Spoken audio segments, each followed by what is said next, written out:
Good day guys, bali punta po tayo sa LTO Kawit. Papakuha po tayo ng additional restriction code B1 at B2 at B yung restriction ko. Bali papadagdag po ako ng pang motor.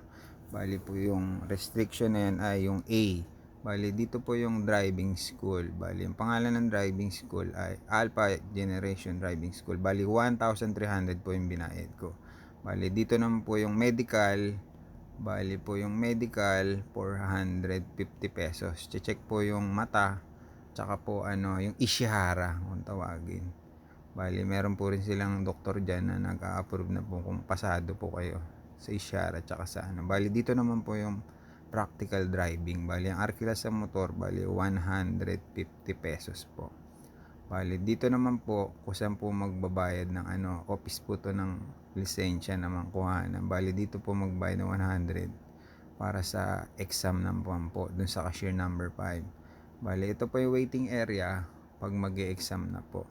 Bali 1 to 60 po yung exam, bali 55 po yung nakuha ko. Bali dito naman po yung releasing na po ng lisensya.